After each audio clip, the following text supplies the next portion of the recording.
Internet nashrlarida Qozog'istonda o'tkazilgan zotdor qo'ylar xalqaro ko'rgazmasida og'irligi 188 kilo, bo'ynigacha balandligi 1 metr bo'lgan Gulliver laqabli qo'y g'olib deb topilib, Markaziy Osiyodagi eng yirik qo'chqor sifatida tan olingani haqida xabarlar tarqalgandi.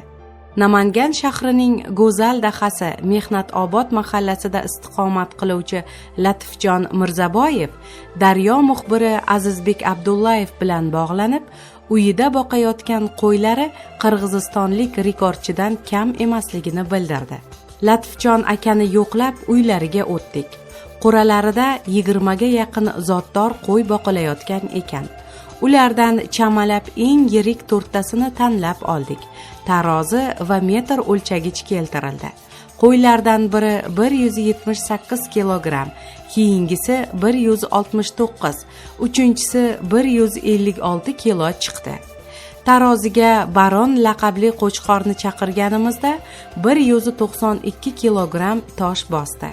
Uzunligi 1 metr 40 santimetr. Bo'ynigacha balandligi esa 1,12 metrni tashkil etdi.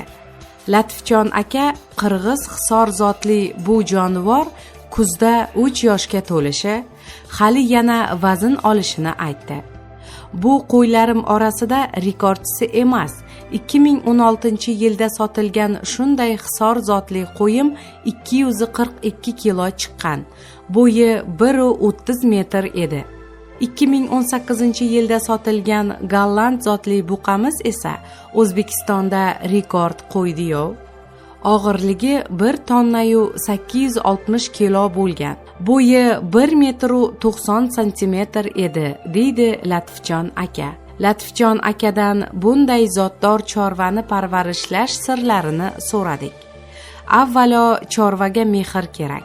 Rahmatli otamiz uyingda moling bo'lmasa ham qoziqda arqoning bo'lsin derdilar. Qolaversa yemishiga e'tibor beramiz. Aslo po'choq berilmaydi. Faqat toza beda makka yeydi.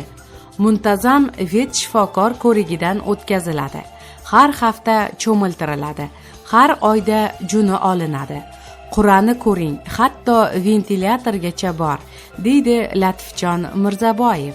Latifjon aka bilan xayrlashar ekanmiz, bunday qo'chqorlarni xalqaro tanlov va ko'rgazmalarga yuborib, O'zbekistonda, xususan Namanganda shunday zotli jonivorlar parvarishlanayotganini bildirib turish foydadan xoli emasligi haqida fikrlashdik.